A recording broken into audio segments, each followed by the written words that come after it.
না বাসুক, আমি তো অবন্তীকে ভালোবাসি। অবন্তী কেন আমাকে ভালোবাসে না সেটাও আমি জানি। কেন?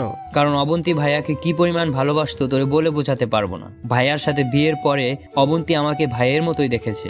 সো হুট করে আমাকে বিয়ে করে তো আর স্বামীর মর্যাদা দিতে পারবে না। সেটা অবন্তী কেন, পৃথিবীর কোনো মেয়েই পারবে না। ভাইয়া মারা যাওয়ার পর থেকে অবন্তী ঠিক মতো খেত না, ঘুমাতো না, শরীরের প্রতি কোনো কেয়ার ছিল না। কারণ অবন্তীর মনটা পাথর হয়ে গেছে। যেদিন ওই পাথরে ফুল ফুটবে সেই দিন অবন্তী জুয়েলকে মেনে নিবে। আমি সেই দিনের অপেক্ষায় বসে আছি। আমি কোনোদিন অবন্তীকে কোনো ব্যাপারে জোর করিনি, আর এখনো করব না। কিন্তু অবন্তী তো আজকে বলে দিছে তোকে মেনে নেবে না। সেটাই তো বুঝতেছি না, হঠাৎ করে অবন্তীর কি হলো? হাসপাতালে গিয়েও আমাকে জড়িয়ে ধরে কান্না করেছিল, তারপর কিছু একটা চিন্তা করে ছেড়ে দিয়েছে। আচ্ছা দোস্ত, কিছু মনে না করলে একটা কথা বলতাম। বল, মনে করার কি আছে? অবন্তীর কি কারোর সাথে রিলেশন আছে বা ছিল? আমার জানা মতে নাই, কারণ অবন্তীর আম্মু বলেছিল অবন্তীর নাকি কোনো ছেলে ফ্রেন্ডও নাই। সে জায়গায় বয়ফ্রেন্ড আসার তো প্রশ্নই আসে না। তো তুই এখন কি করবি? তোর আব্বু আমাকে বলে দিবি ওর ব্যাপারে? এখন না, আরো কিছুদিন দেখি। এখন বলে দিলে ওনারা অনেক কষ্ট পাবে। জুয়েল, আমার মাথা ঘুরতেছে। তুই তোর আব্বু আম্মুকে বলবি না, নিজেও করবি না, তো কি করবি এখন? আমার মনে হয় এখানে বিশাল একটা রহস্য আছে যেটা আমি জানি না। তো কি করবি এখন? দোস্ত, তোকে একটু কষ্ট করতে হবে। কি? দেখ, আমি তো অফিসে চলে যাব, সারাদিন ওখানেই থাকতে হবে। তুই তো ফ্রি আসিস। তুই যদি অবন্তীকে ফলো করতি, ও কি করে, কার সাথে যায়, তোর বাইক কাছে সমস্যা হবে না। প্রয়োজনে আমি তোর তেলের টাকা দিয়ে দিব। এই হারামি, তুই পাগল হয়েছিস? তোর কাছ থেকে আমি টাকা নিব? তুই আমার বেস্ট ফ্রেন্ড, তোর জন্য আমি সব করতে রাজি আছি। থ্যাঙ্কস দোস্ত। তাহলে কালকে থেকে ওরে ফলো করা শুরু কর। আমি তোরে অবন্তীদের বাসা দেখিয়ে দিব। আচ্ছা ঠিক আছে, এখন ঘুমা। তারপর এক পাশ হয়ে শুয়ে গেলাম। ঘুম আসছে না, বারবার অবন্তীর কথাই মনে পড়তে লাগলো। ভাবতে ভাবতে ঘুমিয়ে গেলাম। সকালে ঘুম থেকে উঠে নাস্তা করে আয়মান আর আমি বাইক নিয়ে বের হলাম। আয়মানকে অবন্তীদের বাসা দেখিয়ে আমি অফিসে চলে গেলাম। কাজ করতে লাগলাম আর আয়মানকে বারবার কল দিয়ে জিজ্ঞেস করতে লাগলাম, কিন্তু কোনো খবরাখবর নাই। অফিস শেষ করে বাসায় গেলাম। আব্বু আম্মু আমার উপর ফায়ার হয়ে আছে। কিরে, তুই একা কেন? আমার মেয়ে কোথায়? আসেনি। আসেনি? তুই কালকে ওর সাথে ঝগড়া করে চলে আসছিস কেন? কি, তোমাদের এসব কথা কে বলেছে? তুই কি ভাবছিস অবন্তীর সাথে আমাদের কোনো কথা হয় না? অবন্তী আমাদের বলেছে। কি বলবো আমি বুঝতেছি না। কালকে কোথায় ছিলি? আয়মানদের বাসায়। মাথা নিচু করে বললাম। অবন্তী তোরে কি বলেছে? আরো কিছুদিন ওখানে থাকবে। মিথ্যে কথাই বললাম। যা, গিয়ে ফ্রেশ হয়ে আয়। যা বাবা, বেঁচে গেলাম। মনে হচ্ছে আমাকে রিমান্ডে দিয়েছে। শালা অবন্তী আব্বু আম্মুকে কি বুঝিয়েছে কে জানে। আমার সাথে এরকম করলো আর আব্বু আম্মুর সাথে অন্যরকম, বুঝলাম না। যাই হোক, খেয়ে দিয়ে ঘুমিয়ে গেলাম। পরের দিন ঘুম থেকে উঠে রেডি হয়ে অফিসে চলে গেলাম। এভাবে 2 দিন গেল। অবন্তীর সাথে আমার কোনো যোগাযোগ হয়নি। সেও আমাকে কোনো কল বা মেসেজ দেয়নি। একদিন অফিসে কাজ করতেছি, 10:30 বাজে। এমন সময় আয়মান কল দিল। হ্যালো জুয়েল। বল। তুই কই? অফিসে। তুই কোথায়? আমি তো অবন্তীদের বাসার সামনে। কোনো খবর পাইছিস? এইমাত্র একটা গাড়ি অবন্তীদের বাসায় সামনে আসলো, আর অবন্তী সেটাতে উঠে চলে যাচ্ছে। গাড়িতে কে দেখছিস? না, দেখা যাচ্ছে না। আচ্ছা দোস্ত, তুই গাড়িটা ফলো কর, কি হয় আমাকে জানা। আচ্ছা ঠিক আছে। কলটা কেটে দিল। আমি একটু টেনশনে পড়ে গেলাম। অবন্তী কার সাথে ঘুরতেছে? 11:20 বাজে। আয়মান আবার আমাকে কল দিল। জুয়েল। বল। জুয়েল, ঘটনা তো কিছুই বুঝলাম না। কেন, কি হয়েছে? তোর অবন্তী তো লিমার সাথে। কোন লিমা? আরে বেটা, আমাদের ফ্রেন্ড, তোর বসের মেয়ে। অবন্তী তো লিমার কথা শুনতেই পারে না। জানি তোর বিশ্বাস হবে না, আমি ছবি পাঠাচ্ছি, তুই দেখ। আমার কাছে নর্মাল মোবাইল। আচ্ছা, বিকালবেলা দেখা করিস। ঠিক আছে, আজকে অবন্তী লিমার সাথে কি করে? আমি কেমনে বলবো? তুই লিমারে জিজ্ঞেস করিস। আচ্ছা, তুই আরেকটু ফলো কর। ওকে। আমি বিকালে তোর সাথে দেখা করব। ওকে। কল কেটে দিল। কাজ শেষ করে বিকালবেলা আয়মানের সাথে দেখা করলাম। আয়মান ওর মোবাইলে তোলা ছবিগুলো আমাকে দেখাতে লাগলো। আসলেই তো এটা যে লিমা, কিন্তু অবন্তী লিমার নাম তো শুনতেই পারে না।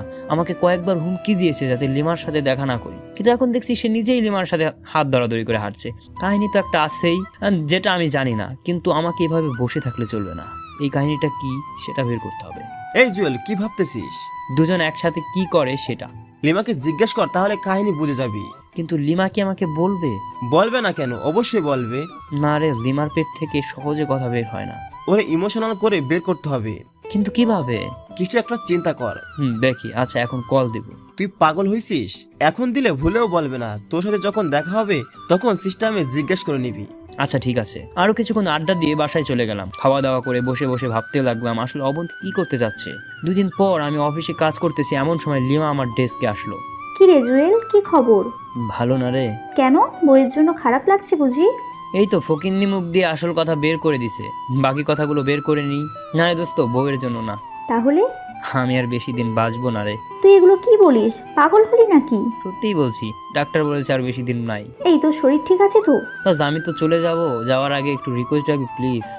একবার নরম কণ্ঠে বললাম। তুই কি বলতেছিস এগুলো? আমার মাথা ঘুরতেছে। তোকে তো দেখে ভালোই মনে হচ্ছে। না রে বল, আমার রিকোয়েস্টটা রাখবি? কি রিকোয়েস্ট বল? এই তো লাইনে আসছে, অবন্তীর সাথে কি চলতেছে বলবি? মরার আগে জানতে চাই প্লিজ। কি হলো বল। তুই কিভাবে জানিস? তোকে আর অবন্তীকে আমি একসাথে দেখেছি, প্লিজ বল। তোর সাথে যখন আমি মাহির বিয়েতে হেসে হেসে কথা বলছিলাম, তখন অবন্তী এসে আমার হাত ধরে কান্না করতে লাগলো আর বলল যাতে তোর সাথে না মিশি। তো তুই কি বললি? আমি বলেছি তুই আর আমি জাস্ট ফ্রেন্ড, আর কোনো সম্পর্ক নেই। অবন্তীকে রাগানোর জন্যই আমরা বিয়েতে এমন করেছি। এরপর থেকে আমার আর অবন্তীর মাঝে ভালো একটা ফ্রেন্ডশিপ হয়ে যায়। আমরা এখন একে অন্যকে তুই করে ডাকি। তো আমাকে বলিসনি কেন? অবন্তী বলতে নিষেধ করেছে, তোরে নাকি শাস্তি দিবে। কি শাস্তি? তুই যাতে অন্য মেয়ের সাথে আর জীবনেও কথা বলিস না। আমি যেখানে চাকরি পেয়েছি সেটাও কি বলে দিছিস? তুই জয়েন করতে আসার আগেই ওরে বলে দিয়েছি, আর সে তো ওর আব্বু আম্মুকে জানিয়ে দিয়েছে। তার মানে আমি বলার আগে আব্বু আম্মু আর অবন্তী জেনে গেছে? আচ্ছা, এখন আমাদের মধ্যে একটু ঝামেলা চলতেছে, তুই সেটা জানিস? জানবো না কেন? আমার বুদ্ধি দিয়েই তো অবন্তী এগুলো করতেছে। তার মানে এসবের মধ্যে তুইও আছিস? রে দোস্ত, আমি অনেকবার না করেছি, কিন্তু অবন্তী আমাকে কিছুতেই ছাড়িনি, তাই করতে বাধ্য হলাম। কিন্তু আসল কথা কি জানিস? কি? অবন্তী তোকে অনেক ভালোবাসে। কচু বাসে, ও জীবনও আমাকে মেনে নিবে না। নিবে দেখিস। আচ্ছা এবার বল, তোর কি হয়েছে? আমার কি হবে? তুই না একটু আগে বললি তুই আর বেশি দিন নেই। আরে ফকিন, এটা মিথ্যা ছিল। তোর পেট থেকে আসল কথা বের করার জন্য এমন করেছি। কি? তুই এটা করতে পারলি? তুই যদি পারিস, আমি কেন পারবো না? দাঁড়া, আমি অবন্তীকে সব বলে দিব। বলে দে, তাতে তুই বাস খাবি, আমার কি? ধুর, আমি তোদের কারোর সাথে নেই। মনু, মাইনকে চিপাই আটকাইছো, বের হওয়ার সুযোগ নাই। বেশি চালাকি করলে এই অবস্থাই হবে। আমি আর এসবের মধ্যেই নেই। তুই আগে ছিলি, এখনো আসোস, অ্যান্ড আগামীতেও থাকবি। শোন, আবার কি? আমি আর তোকে কোনো ইনফরমেশন দিব না। তুই এত হারামি আগে জানতাম না। আর আগে কথাটা তো শোন। বল। আমি যে সব কিছু জেনে গেছি, অবন্তী যাতে না জানে। আমি ওরে বলে দিব। ওকে বলিস আমি অবন্তীকে বলবো লিমা নিজেই এসে আমাকে সত্য কথা বলে দিচ্ছে। তখন অবন্তীর পক্ষ থেকে খুব সুন্দর আর সাজানো একটা বাস খাবি। সো অবন্তীকে কিছু বলবি না। আচ্ছা। লিমা চলে গেল, আমি চেয়ারে হেলান দিয়ে বসলাম। এবার একটু শান্তি আসলো। অবন্তী জীবনটা শেষ করে দিল। কোথায় এসে আমার সাথে একটু রোমান্স করবে সেটা না, উল্টো আমাকে বাস দেওয়ার জন্য উঠে পড়ে লেগেছে। বালিকা, তুমি চলো ডালে ডালে, আর আমি চলি পাতায় পাতায়। জুয়েল কি জিনিস এবার ভালো করে টের পাবা। আইমান্না হারামিরে কল দিয়ে আসার জন্য বললাম, দেখা করব। সন্ধ্যার সময় আসলো, আয়মানকে সবকিছু বললাম। আয়মান তো পুরো টাস্কি খেয়ে বসে আছে। আরে কি বলিস? সত্যি। অবন্তীর দিকে তাকালে তো মনে হয় নিষ্পাপ একটা মেয়ে, কিছু জানে না, ভাজা মাছ উল্টে খেতে জানে না, কিন্তু ওর ভিতরে এত প্যাচ। দাঁড়া, আমি ওর প্যাচ বের করছি। একটা জিনিস আমার মাথায় আসছে না, কি? অবন্তী তোরে হঠাৎ শাস্তি দিতে যাবে কেন? আমি জানি না, সেখানে হয়তো কোনো রহস্য আছে। দেখ এবার কি হয়। দোস্ত আমি যাই, কালকে দেখা করবো। কোথায় যাবি? এখন বাসায় যাবো, রেডি হয়ে অবন্তীদের বাসায় যাব। অবন্তীদের বাসায় কেন? তুই এখনো ছোট, বুঝবি না কিছু। আরো বড় হয়ে নে, তারপর নিজে নিজে বুঝে যাবি। আয়মান আবুলের মতো তাকিয়ে রইলো। আমি বাসায় চলে গেলাম, ফ্রেশ হয়ে আব্বুর কাছে আসলাম। কোথাও যাবি নাকি? কোথায়? তোমার বেয়াই মশাইয়ের বাসায়। এত রাতে ওখানে কেন? কেন যেতে পারি না? পারবি না কেন? শ্বশুর বাড়ি মধুরহারি, যখন ভালো লাগে তখনই যাবি। এখন কি অবন্তীর কথা খুব মনে পড়েছে? আরে এগুলো কি বলো, ধুর যাবই না। বাবা বসে বসে হাসছে। আমি রান্নাঘরে গেলাম, আম্মুকে বলে বেরিয়ে গেলাম। 30 মিনিট পর অবন্তীদের বাসায় গেলাম। কলিং বেলে চাপ দিলাম, কিছুক্ষণ পর দরজা খুলে দেয়। তাকিয়ে দেখি অবন্তীর আম্মু। আমাকে দেখেই মোটামুটি একটা টাস্কি খেলো। খাওয়ার কথা যেখানে জুয়েলকে বলতে বলতে আসে না, সেখানে নিজে থেকেই এসে হাজির, তাও আবার রাতের বেলা। আরে জুয়েল, আসো বাবা আসো। আমি সালাম দিয়ে ভেতরে গেলাম। অবন্তীর বাবা বসে বসে টিভি দেখছে। আমাকে দেখে উঠে দাঁড়ালো। আমি ওনার সাথে কুশল বিনিময় করলাম। অবন্তী রুমে আছে, যাও। যাবো, এখন না, একটু পর। তাহলে বসো, গল্প করি। আমি ওনার পাশে গিয়ে বসলাম। বাবা মায়ের কথা জিজ্ঞেস করলো, চাকরি বাকরির কি খবর জিজ্ঞেস করলো। আমি ওনার পাশে বসে সবকিছুর উত্তর দিচ্ছি। কিছুক্ষণ পর অবন্তী আসলো, আমাকে দেখে ভূত দেখার মতো অবাক হয়ে দাঁড়িয়ে রইলো। আমি ওরে পাত্তা না দিয়ে আবারও শ্বশুরের সাথে কথা বলতে শুরু করলাম। একসাথে খেয়ে আমি অবন্তীর রুমে চলে গেলাম। একটু পর অবন্তী আসলো। কি ব্যাপার, তুমি এখানে আসছো কেন? সেটা আপনাকে কেন বলবো? আজব তো, আমার রুমে এসে শুয়ে আছো অথচ আমাকেই বলবে না। আমি আমার বউয়ের রুমে আসছি, আপনার সমস্যা কোথায়? জুয়েল, এসবের মানে কি? মানে খুব সোজা, আমি আমার বউয়ের কাছে আসছি আর বউয়ের সাথেই থাকবো। দেখো জুয়েল, ভালো হবে না কিন্তু। আমি কিন্তু চিৎকার করব। তো করেন, দেখি কে আসে। অবন্তী একটু ভয় পেয়ে গেল, তারপর আমার একটু সামনে আসলো। জুয়েল, তুমি সত্যি করে বলো তো কেন আসছো? কেউ একজনকে অনেক ভালোবেসে ফেলেছি, ওরে ছাড়া থাকতে পারছি না, তাই চলে আসলাম। অবন্তী কিছুক্ষণ আমার দিকে অবাক হয়ে তাকিয়ে রইলো, তারপর আমার পাশে এসে বসলো। কাকে ভালোবাসো? যে এখন আমার পাশে বসে আছে। অবন্তীর চোখে পানি টলমলো করছে। আমি ওর একটা হাত ধরে বললাম, আমি কি এতই বাজে, এতটাই খারাপ যে আপনি আমাকে মেনে নিতে পারছেন না? এটা ঠিক যে আপনি কখনো আমাকে মন থেকে মেনে নেবেন না, আবার এটাও জানি কোনো এক কারণে আপনি আমাকে শাস্তি দিতে চেয়েছেন, কিন্তু এমন শাস্তি দিচ্ছেন আর একটু হলে তো আমি এই পৃথিবী ছেড়ে শেষ করার আগেই মুখে হাত দিয়ে দিল। না প্লিজ, এগুলো ভুলেও মুখে আনবে না। একজনকে হারিয়ে ফেলেছি, আর কাউকে হারাতে চাই না। এই সব কিছুর জন্য আমি অনেক অনেক সরি। তো কেন এমন করলেন আমার সাথে? আমার দোষটা কি ছিল? তুমি যখন মাহির বিয়েতে লিমার সাথে হেসে হেসে কথা বলতেছিলে, সেটা দেখে আমার ভিতর একটা মোচড় দেয়। মনে হলো আমি খুব দামি একটা জিনিস হারিয়ে ফেলতেছি। তোমার আড়ালে আমি লিমাকে সব বলি, তখন উনি হাসি মুখে সব বলে দেয়, যেটা তোমার আর ওর প্ল্যান ছিল। তবুও আমার মনে একটা ভয় ছিল যে তোমাকে যদি কেউ নিয়ে যায় বা তুমি যদি অন্য কারো হয়ে যাও। সেজন্য সেদিন রাতে তোমাকে জড়িয়ে ধরে ঘুমিয়েছিলাম। সেটা না হয় বুঝলাম, কিন্তু আমি অ্যাক্সিডেন্ট হওয়ার পর একবারও জাননি কেন? গিয়েছি, সেটা তুমি দেখার আড়ালে। তুমি যখন ঘুমে থাকতে তখন যেতাম, আব্বু আম্মুর সাথে কথা বলে তোমার মাথায় হাত বুলিয়ে দিয়ে আবার চলে আসতাম। কিন্তু এত নাটক করার মানে কি? জুয়েল, তুমি যখন চাকরিটা পাইছো তখন আমি কি পরিমাণ খুশি হয়েছি তা বলে বোঝাতে পারবো না। কিন্তু দুঃখের বিষয়, তুমি তোমার চাকরির ব্যাপারে কিছুই বলনি, উল্টো লিমাই আমাকে বলেছে। তখন বলিনি ঠিক আছে, কিন্তু বাসায় এসে তো বলতাম। আমি ভাবছিলাম মিষ্টি কিনে নিয়ে গিয়ে আব্বু আম্মু আর আপনাকে একসাথে খুশির খবরটা দিব। সেটা না হয় ঠিক আছে, কিন্তু একবার কল করে বললে কি এমন ক্ষতি হয়ে যেত? ক্ষতি হতো না, ইচ্ছা ছিল বাসায় গিয়ে বলবো। আচ্ছা, সেদিন রাতে আমাকে এত অপমান কেন করলেন তাহলে? জুয়েল, আমি জানি তুমি অনেক ভালো, তোমাকে হিট করার মতো কোনো কথা আমার কাছে ছিল না, তাই সেদিন আবোল তাবোল কি বলছি নিজেও জানি না। তো কেন বললেন? তোমার ভাইয়া যখন ছিল তখন আমাদের মাঝে খুব ভালো একটা সম্পর্ক ছিল, কিন্তু তুমি প্রতিদিন কাজ থেকে এসে ফ্লোরে ঘুমিয়ে যেতে। আপনিই তো বলছেন আপনি আমাকে মেনে নিতে পারবেন না, সেজন্য তো ফ্লোরে থাকতাম। জুয়েল, জানো তোমার ভাইয়াকে এত ভালোবেসেছিলাম যে তোমার ভাইয়ার জায়গায় অন্য কাউকে কোনোদিন কল্পনাও করতে পারি না, তাই তোমাকে কথাগুলো বললাম। কিন্তু সত্যি কথা হচ্ছে, এইভাবে তো আর লাইফ চলে না। তোমাকে বলতেন। সব কথা মুখে বলতে নেই, কিছু কথা বুঝে নিতে হয়। তুমি যদি ফ্লোরে না থেকে খাটে থাকতে, আমি কি কিছু করতে পারতাম? সেটা না হয় পারতেন না, কিন্তু পরে বলতেন সব পুরুষ সমান, শুধু মেয়েদের সাথে থাকতে চায়। মোটেও না। তো এত কিছু করার কারণটা কি? দেখলাম কি দেখলেন? আমার বরটা আমাকে ভালোবাসে কিনা। তাই নাকি? হুম, তো কি রেজাল্ট পেলেন? সেটা জানি না, তবে এটা মনে হচ্ছে পৃথিবীর ভাগ্যবতী নারীদের মধ্যে আমি একজন, যে তোমার ভাইয়ার মতো ছেলেকে পেয়েছি।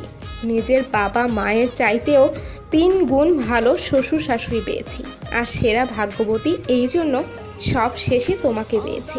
কি বলবো বুঝতে পারছি না। খুব ভালোবাসি তোমায়, বলে বোঝাতে পারবো না। কিন্তু আপনি যে বললেন অন্য কোনো মেয়েকে বিয়ে করতে, আমি তো আইমানকে বলে দিচ্ছি অন্য মেয়ে খুঁজতে। এই কি বললে তুমি? খুন করে ফেলবো। কেন? আপনিই তো বললেন। আমি বললে কি করতে হবে? আপনার আবদার না রেখে পারি? খুব ভালোবাসি তোমায়, পারবো না তোমাকে ছাড়া থাকতে, পারবো না তোমাকে অন্য কারো হতে দিতে। চুপ করে রইলাম, ভাবতেছি আপনাকে এখন কি বলে ডাকবো, ভাবি নাকি অবন্তী? মায়ের খাবা কিন্তু। ভাবি কেন ডাকবে? আচ্ছা, মাঝে মাঝে ভাবি ডাকিও। ভাবি ডাক শোনার মাঝেও অন্যরকম একটা আনন্দ আছে। ও তাই নাকি? বাট একটা শর্ত আছে। কি সেটা? আজ থেকে আপনি নয়, তুমি করে বলতে হবে। কিছুক্ষণ আমি চুপ করে রইলাম। এই জুয়েল, চুপ করে আছো কেন?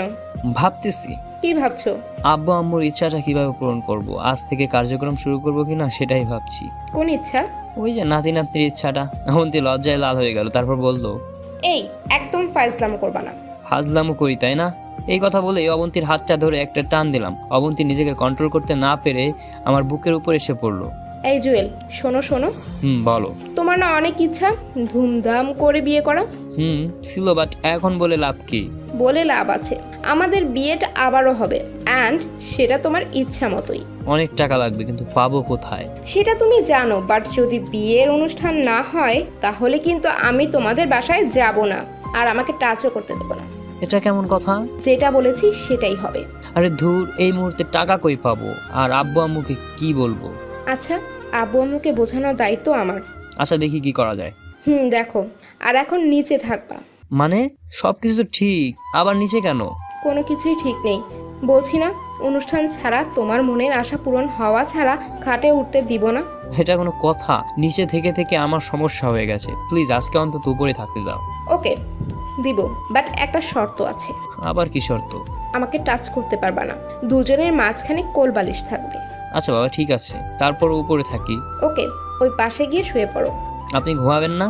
বলছি না তুমি করে বলতে। ও সরি। তুমি ঘুমাও, আমি পরে ঘুমাবো। কি আর করা, মাঝখানে একটা কোলবালিশ দিয়ে ঘুমিয়ে গেলাম। আমি আবার সব সময় কোলবালিশ জড়িয়ে ধরে ঘুমাই। রাতের বেলা মনে হচ্ছে কোলবালিশ নাড়াচাড়া করছে, কিন্তু কোলবালিশ এত নরম কিভাবে হয়? আস্তে করে তাকিয়ে দেখি কোলবালিশ নিচে পড়ে আছে আর অবন্তী আমাকে জড়িয়ে ধরে ঘুমিয়ে আছে। এজন্যই তো বলি কোলবালিশ এত নরম কেন, এটা যে আসল কোলবালিশ। যাই হোক, আমি কোলবালিশ জড়িয়ে ধরে ঘুমিয়ে গেলাম। সকালে ঘুম থেকে উঠলাম কারো মিষ্টি হাসি দেখে। বাহ, ভেজা চুল দেখে আবারও ক্রাশ খেয়ে গেলাম। উঠে ফ্রেশ হয়ে নিলাম, তারপর নাস্তা করে আবার রুমে এসে অফিসের জন্য রেডি হয়ে নিলাম। অবন্তী রুমে আসলো। এই, তুমি কি এখন চলে যাবে? আচ্ছা, সাবধানে যেও, আর যাওয়ার পর আমাকে একটা কল দিও। ওকে ওকে। ওইটা কি দেখেন তো? কোনটা? এ কথা বলে আমি যেদিকে ইশারা করছি অবন্তী সেদিকে তাকালো, আর আমি এই সুযোগে ওর গালে একটা ভালোবাসার স্পর্শ দিলাম। অবন্তী লজ্জায় লাল হয়ে গেল। এটা কি করলে? কোনটা? এই যে এক্ষুনি দিল। আমার বউকে আমি দিয়েছি, আপনার সমস্যা কোথায়? অবন্তী হাসতে শুরু করলো। এই রাতে আসবো? জি না মশাই, আপনি আর এই বাসায় আসবেন না। আবার বিয়ের জন্য প্রিপারেশন নেন। নতুন বউ সেজে আপনাদের বাসায় যাব, তখন পেট ভরে আদর করিয়েন। এর আগে যাতে আপনার চেহারাও না দেখি। আমাকে ছাড়া থাকতে পারবে? না পারার কি আছে? এই, তুই বক বক না করে অফিসে যা, দেরি হয়ে যাচ্ছে। আর হ্যাঁ, আমি আব্বু আম্মুকে আবার বলে দিব। ওকে। অবন্তীর কাছ থেকে বিদায় নিয়ে বেরিয়ে গেলাম। আজকে অন্যরকম ভালো লাগা কাজ করছে। তারপর অফিসে চলে গেলাম, সারাদিন অফিসে কাজ করলাম। এর মধ্যে বেশ কয়েকবার অবন্তীর সাথে কথা হলো। বিকালবেলা আয়মানকে কল দিয়ে আসতে বললাম, ওর সাথে দেখা করে কিছুক্ষণ আড্ডা দিলাম, অবন্তীর কথাগুলো বলতে লাগলাম। যাক বাবা, বেঁচে গেলাম। জানিস জুয়েল, আমি কত টেনশনে ছিলাম। আরে আমিও তো অনেক টেনশনে ছিলাম যে অবন্তী আব্বু আম্মুকে ছাড়া কিছু বুঝে না, সে কি করে আব্বু আম্মুকে ছাড়া থাকবে। সেটাই। যাই হোক, সবকিছু মিটমাট হয়েছে। না রে, আরো বড় একটা প্যারায় ফেলেছে আমাকে। আবার কি? আমাদের বিয়ের তো কোনো অনুষ্ঠান হয়নি, আবার অনেক জানেও না, তাই অবন্তী চাইছে বড় করে অনুষ্ঠান করে ওরে আবার নতুন করে বউ সাজিয়ে নিয়ে যেতে। ভালো তো, তোরও তো ইচ্ছা ছিল ভালোভাবে বিয়েটা করা। ইচ্ছা তো ছিল, কিন্তু এখন টাকা কোথায় পাবো? অনেক টাকা দরকার। টাকা তো লাগবেই, টাকা ছাড়া কিছুই হবে না। আগামী 1 বছর টাকা জমাতে হবে যদি অনুষ্ঠান করতে চাই। আরে না, এটা পসিবল হবে না। তুই কি এই 1 বছর অবন্তীকে ওর বাবার বাসায় রেখে দিবি? এটা কিছুতেই হয় না। সেটাই তো ভাবছি। জুয়েল, আমার মাথায় একটা বুদ্ধি এসেছে। কি? তুই তোর অফিস থেকে লোন নে, তোর বেতন থেকে প্রতি মাসে একটা করে পার্সেন্টেজ ওরা রেখে দেবে। এতে করে তোর উপর খুব বেশি প্রেসার পড়বে না। জয়েন করেছি অল্প কিছুদিন হলো, এখন কি লোন দিবে? পুরাতন চাকরিজীবী ছাড়া লোন দেয় না। আরে বেটা, তুই লিমার সাথে কথা বল, দেখ না কিছু একটা হয় কিনা। দেখি। এরপর আর কিছু কথাবার্তা বলে বাসায় চলে আসলাম। রুমে গিয়ে ফ্রেশ হয়ে সোফা রুমে গেলাম। আবু বসে টিভি দেখছে, আমি গিয়ে বাবার পাশে বসলাম। কি রে, কি অবস্থা? চাকরি কেমন চলছে? এই তো ভালোই। আমার মেয়ে কেমন আছে? ভালো। তোমাদের সাথে কথা হয়নি? সব সময় হয়। তুই নাকি মহা ধুমধাম বিয়ে করতে চাস? এগুলো কি বলো? ঠিকই তো বললাম, তোর নাকি সেই ছোটবেলা থেকেই স্বপ্ন মহা ধুমধাম করে বিয়ে করার, এখন আবার সেই ইচ্ছাটা জেগে উঠেছে। ধর, এখানে আর বসবই না। আমি উঠে চলে গেলাম। বাবা বসে বসে হাসছে। আমি আম্মুর কাছে গেলাম, আম্মু রান্না করছে। কিরে, বাবার কাছ থেকে চলে আসলি কেন? আরে ধুর, আব্বু শুধু উল্টাপাল্টা কথা বলে। ঠিকই তো বলেছে। আম্মু তুমিও বলছো? ধুর, আমি রুমে গেলাম, রুমে এসে বসে রইলাম। চারপাশে যেন অবন্তীর স্মৃতিগুলো ছড়িয়ে আছে। আমি অবন্তীকে কল দিলাম। কি করেন? একজনের কথা ভাবতেছিলাম, আর উনি কল দিল। আমি খুব মিস করছি, প্লিজ চলে আসো, অনুষ্ঠান পরে করব। জি না সাহেব, সেটা হচ্ছে না। আমার উপর বেশি প্রেশার হয়ে যাচ্ছে না? আমার বরের উপর প্রেশার পড়বে, এতে আপনার সমস্যা কোথায়? সত্যি মিস করছি। আমিও করছি। ওকে রাখি। কল কেটে দিলাম। অবন্তীর কথা ভাবছি, এমন সময় আম্মু রুমে আসলো, ডেকে নিয়ে গেল খাওয়ার জন্য। আমি, আব্বু আর আম্মু একসাথে খাচ্ছি, এমন সময় আব্বু বলল, জানিস জুয়েল, আমি ওনার দিকে তাকালাম।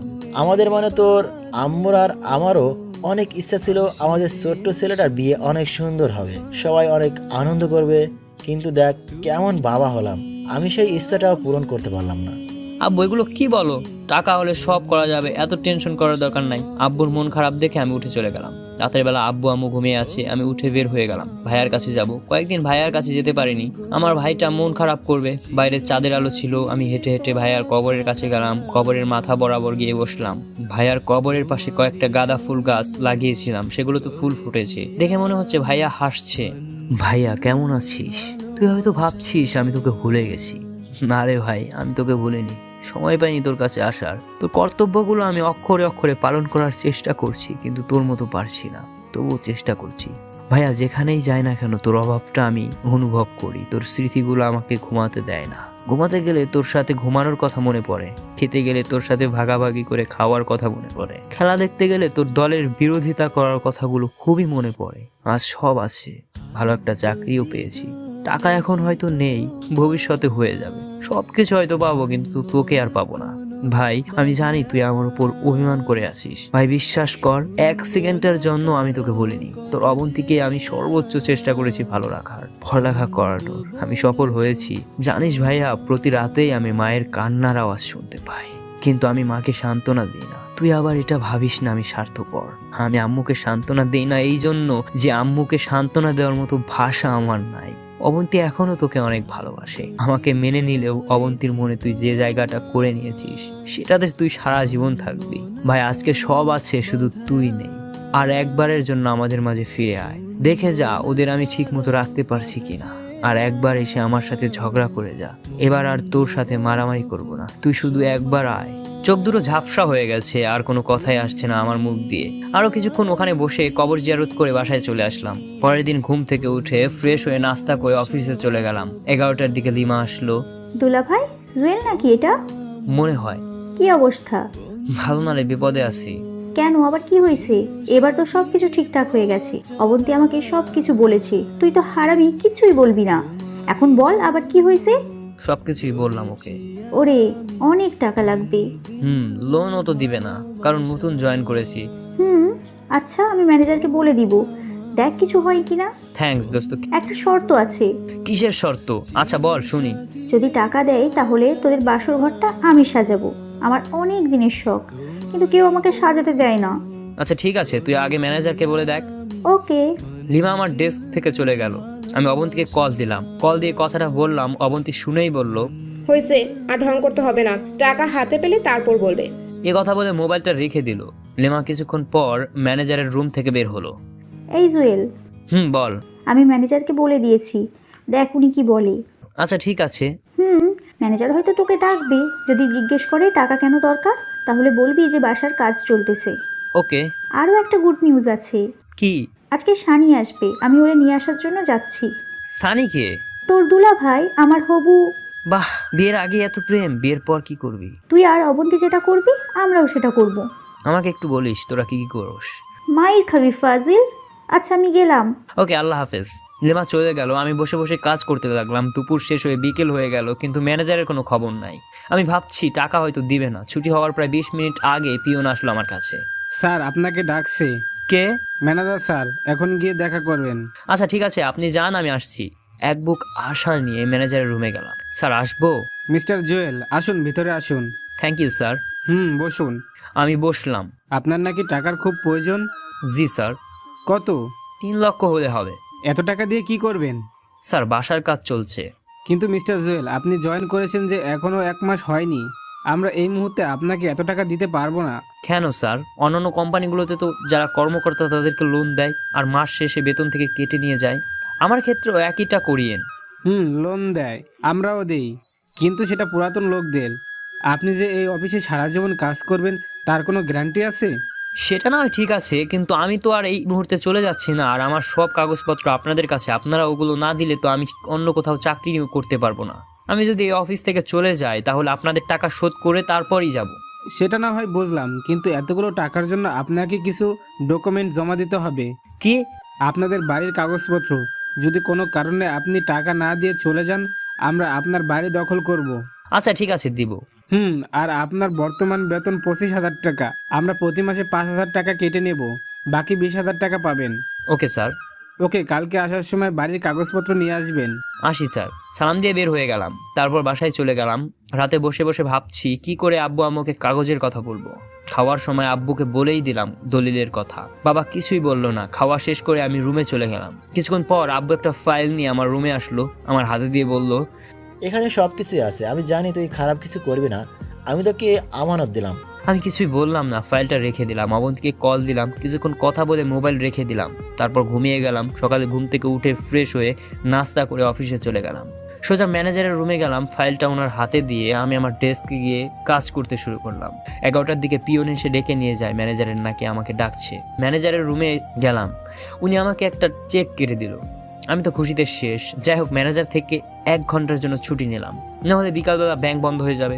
আয়মানকে কল দিয়ে আসতে বললাম, তারপর আয়মান আসলো, ওরে নিয়ে টাকাটা ব্যাংক থেকে নিয়ে আসলাম। তারপর আবার অফিসে চলে গেলাম, কাজ শেষ করে বাসায় চলে আসলাম। রাতে অবন্তীকে কল দিলাম। বলেন সাহেব, সারাদিন কোনো খবর ছিল না আপনার, এখন মনে হয়েছে তাই না? সরি, কাজে ছিলাম তো তাই, তুমিও তো দাওনি। মোবাইলে টাকা ছিল না, তোমার তো বলেছিলাম টাকা পাঠাতে, বাট তুমি তো পাঠাওনি। সরি, মনে ছিল না। কদিন পর দেখা যাবে আমি যে তোমার বউ, সেটাও মনে থাকবে না। সেটা বলবো না। আচ্ছা শোনো, বলো। কালকে বিকালে একটু দেখা করিও, তোমার সাথে খুব গুরুত্বপূর্ণ কথা আছে। কি কথা এখন বলো? মোবাইলে বলা যাবে না, সরাসরি বলবো। আচ্ছা ঠিক আছে। খাইছো? না, মাত্র বাসায় আসলাম। তুমি? না, খাবো একটু পর। তুমি খেয়ে ঘুমিয়ে যাও। আচ্ছা ঠিক আছে। তারপর খাওয়া দাওয়া করে ঘুমিয়ে গেলাম। সকালে ফ্রেশ হয়ে অফিসে চলে গেলাম। এর মাঝে কয়েকবার অবন্তীকে কল দিলাম, ওরে বললাম শাড়ি পরে আসতে। বিকালবেলা আমাদের কলেজের সামনে আসতেই বললাম। আমি কাজ শেষ করে সোজা কলেজের সামনে চলে গেলাম। কিছুক্ষণ পর অবন্তী আসলো। কি ব্যাপার, এত দেরি হলো কেন? এই সরি, আসলে শাড়ি পরতে দেরি হয়ে গেছে। মানে? তুমি তো জানো আমি শাড়ি পরতে পারি না, কারো না কারো হেল্প লাগে। আজকে আম্মুও বাসায় নেই, মামার বাড়ি গেছে। একটা কাজিনকে বলেছিলাম আসার জন্য, সে আসতে দেরি করে ফেললো, তাই আমারও দেরি হয়ে গেল। এত কষ্ট হলে শাড়ি পরার কি দরকার ছিল? না আসলে তো তোমার চেহারা দিকে তাকানো যেত না। বলবে যে একটা রিকোয়েস্ট করেছি, সেটাও রাখিনি। আচ্ছা এবার বসো, বলো কি খাবে? আগে বলো, তুমি যে এখানে আসছো আব্বু আম্মুকে বলছো? না, বলার সময় পাইনি, অফিস থেকে সোজা এখানে চলে এসেছি। এটা কোনো কথা হলো? সমস্যা নাই, আমি বাসায় গিয়ে বলে দিব। এবার বলো, কি এমন কথা যেটা মোবাইলে বলা যাবে না, সরাসরি বলতে হবে? লোন তো পেয়ে গেছি। বাহ, আগে বলোনি কেন? এখন তো বললাম। এখন কথা হচ্ছে আমি কয়দিনের ছুটি নিব। ছুটি কেন? আরে পাগলি, বিয়ের জন্য কেনাকাটা করতে হবে, তারপর বিয়ের অনুষ্ঠান কোন দিন হবে সেটা তো ঠিক করতে হবে, না হলে আমি আন্দাজে ছুটি কিভাবে নিব? তুমি 1 সপ্তাহের জন্য ছুটি নাও। এতদিন দিবে না, সর্বোচ্চ দিলে 3 দিন হয়তো দিবে। তাহলে তোমার বিয়ে করার দরকার নেই। আরে ধুর, এগুলো কি বলো? ঠিকই তো বললাম। আচ্ছা, তুমি কালকে অফিস করো, তারপরের কয়েকদিনের জন্য ছুটি নিও। ওকে, শপিং কোন দিন করবে? শপিংয়ে যাব পরশুদিন। আচ্ছা ঠিক আছে। আচ্ছা শোনো, বাসায় কেউ নেই, আমি চলে যাচ্ছি। রাতে মোবাইলে কথা হবে, আর পরশুদিন তো দেখা হচ্ছেই। এখন চলে যাবা? এই যাওয়ার আগে একটা দিয়ে যাও না। কি? গাল দেখিয়ে বললাম। মায়ের খাবা, বিয়ের আগে এগুলো কিচ্ছু হবে না। আসি আমি। অবন্তী চলে যাচ্ছে, আমি ওর চলে যাওয়ার দিকে তাকিয়ে আছি আর ভেতরে ভেতরে হাসছি। তারপর আমি বাসায় চলে গেলাম। রাতে আব্বু আম্মুকে সব কিছু বললাম। তোর বলা লাগবে না, অবন্তী আমাদের সব বলেছে। ও তাহলে তো ভালোই। তুই ছুটি বেশি করে নিতে পারিস কিনা দেখিস। এটাও বলেছে। বলবে না কেন, ও কি তোর মতো হারামি নাকি? আমি হারামি? আমাদের আদরের হারামি। যা বাবা, তাড়াতাড়ি ঘুমিয়ে যা। তারপর রুমে গিয়ে কিছুক্ষণ অবন্তীর সাথে কথা বললাম, তারপর ঘুমিয়ে গেলাম। ঘুম থেকে উঠে ফ্রেশ হয়ে নাস্তা করে অফিসে চলে গেলাম। সোজা ম্যানেজারের রুমে গেলাম। স্যার আসতে পারি? মিস্টার জুয়েল আসুন। ধন্যবাদ স্যার। কি অবস্থা বলেন? এই তো স্যার, আছি মোটামুটি। কিছু বলবেন নাকি? জি স্যার, একটা কথা বলার ছিল। বলেন। স্যার আমার কয়েকদিনের ছুটি লাগবে, আমি দরকার হলে পরের দিনগুলোতে কাজ বাড়িয়ে করে দেব। সেটা না হয় বুঝলাম, কিন্তু ছুটি কয়দিনের জন্য চাচ্ছেন? স্যার 1 সপ্তাহ। এতদিন কি করবেন? আসলে স্যার আমার বিয়ে। মাথা নিচু করে বললাম। কনগ্রাচুলেশন। Thank you sir.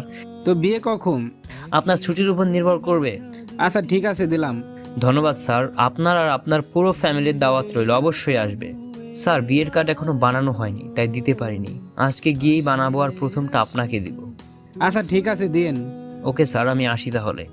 আজকে কি কাজ করবেন? জি স্যার, কালকে থেকেই ছুটি কাটাবো। ওকে, যান। তারপর বেরিয়ে গেলাম, নিজের ডেস্কে গিয়ে কাজ করলাম। কাজ শেষ করে বাসায় চলে গেলাম। মনের মধ্যে অন্যরকম একটা আনন্দ বইতেছে। রাতে খেয়ে ঘুমিয়ে গেলাম। সকালে ঘুম থেকে উঠে ফ্রেশ হয়ে নাস্তা করে নিলাম। আমাকে কল দিয়ে আমাদের বাসায় আসার জন্য বললাম। আব্বু আম্মুকেও রেডি হতে বললাম। অবন্তীকে কল দিলাম। হ্যালো জুয়েল, তোমার নাম্বার অফ ছিল কেন? রাতে বন্ধ করে ঘুমাইছিলাম। রেডি হইছো? না, হইতেছি। আসার সময় আব্বু আম্মুকে নিয়ে আসিও। আমার কাজিন প্রেমা আসতে চাইছে। ওকে নিয়ে আসো। কোথায় আসবো? গ্র্যান্ড হক টাওয়ারের সামনে আসো, আমরা ওখানে থাকবো। আচ্ছা ঠিক আছে। ওকে, কল কেটে দিয়ে আমিও ফ্রেশ হয়ে রেডি হয়ে গেলাম। তারপর একটা সিএনজি ডেকে আব্বু আর আম্মুকে পেছনে বসতে বললাম। আমি আর আইমান সামনে দিয়ে বসলাম। তারপর শপিং মলে চলে গেলাম। অনেকক্ষণ ধরে বসে আছি, অবন্তীর আসার কোনো খবরই নাই। যাই হোক 30 মিনিট পর ওরা আসলো। বেয়াই বেয়ান একে অপরকে জড়িয়ে ধরলো, কিছুক্ষণ কথাবার্তা বললো। আমারও ইচ্ছা হয়েছিল অবন্তীকে জড়িয়ে ধরি, কিন্তু পাবলিক প্লেস এগুলো করা যাবে না। যাই হোক, তারপর ভেতরে গেলাম। প্রথমে আব্বু আম্মুর জন্য কেনাকাটা শুরু করলাম। আব্বুর জন্য পাঞ্জাবি, পায়জামা, গেঞ্জি, জুতা, আরও কিছু জিনিস নিলাম। আম্মুর জন্য শাড়ি, ব্লাউজ সহ আরও অনেক কিছু নিয়েছি। শ্বশুর শাশুড়ির জন্য সেম জিনিস নিলাম। তারপর আয়মানকে নিতে বললাম, কিন্তু সে নিচ্ছে না। অনেক জোরাজোরি করে একটা পাঞ্জাবি নিলাম, সেম কালারে আমিও একটা নিলাম। প্রেমাকে বলার আগেই কেনাকাটা শুরু করে দিল। আসলে মেয়েদের শখ একটু বেশি, সেটা যদি জামা কাপড়ের উপর হয় তাহলে তো কোনো কথাই নাই। প্রেমাও অনেকগুলো জামা নিল। এরপর আমার সিরিয়াল আসলো। আমার জন্য সব কিছু অবন্তী নিজেই চয়েস করলো। আব্বু আম্মুর জন্য অবন্তী চয়েস করলো। আমি অল্প কিছু নিলাম, কারণ টাকাটা হিসাবের মধ্যে রাখতে হবে, পরে যাতে টানাটানি না হয়। এরপর অবন্তীর পালা আসলো। অবন্তী একটা নীল শাড়ি পছন্দ করলো। বিয়েতে কেউ নীল পরে? বিয়ে তো লাল পরে। আমার নীল পছন্দ। আর কোথাও লেখা আছে যে বিয়েতে শুধু লাল পরতে হবে, অন্য কোনো কালারের শাড়ি পরা যাবে না? আচ্ছা ঠিক আছে, যেটা ভালো লাগে সেটাই কিনো। অবন্তীর জিনিস কিনতে কিনতে হয়রান হয়ে গেছে। অন্তত 50টা দোকান গেছে। মেয়েদের যে এত জিনিস লাগে, বিয়ে না করলে বুঝতামই না। দীর্ঘ 4 ঘন্টা শেষ, অবন্তীর শপিংই শেষ হলো। তারপর সবাই মিলে একটা হোটেলে গিয়ে দুপুরের খাবার খেয়ে নিলাম। এরপর যে যার মতো বাসায় চলে আসলাম। আগামীকাল মেহমানদের দাওয়াত করতে হবে, পরশুদিন গায়ে হলুদ, তারপরের দিন বিয়ে। বাসায় এসে ঘুমিয়ে গেলাম। সারাদিন ঘোরাঘুরির কারণে ক্লান্ত লাগছিল, তাই শোয়ার সাথে সাথেই ঘুম চলে আসলো। পরের দিন ঘুম থেকে উঠে আয়মানকে সাথে নিয়ে বিয়ের কার্ড বানাতে গেলাম। তারপর কার্ডগুলো রেডি করে আত্মীয় স্বজন, বন্ধু বান্ধব সবাইকে দাওয়াত দিলাম। আব্বুর হাতে অনেকগুলো কার্ড দিয়ে দিলাম ওনার পরিচিত যারা আছে তাদের দাওয়াত দেওয়ার জন্য। আয়মান ডেকোরেশন করার জন্য সব রকম ব্যবস্থা করা শুরু করে দিল। পরের দিন মানে হলুদের দিন সকাল থেকেই বাসা সাজানো শুরু করে দিল। চারপাশে লাইট, ফুল দিয়ে বাসাটা অন্যরকম ভাবে সাজানো হলো। অনেকদিন পর এই বাসায় একটি কোলাহল শুরু হলো। আত্মীয় স্বজনরা এক এক করে আসতে শুরু করলো। আমি আর আয়মান বাজারে গেলাম, গিয়ে বাজার করে নিয়ে আসলাম। বিকালবেলা অবন্তীকে কল দিলাম। কিছুক্ষণ পর অবন্তী কল ধরলো। ওই কল ধরতে এত দেরি করো কেন?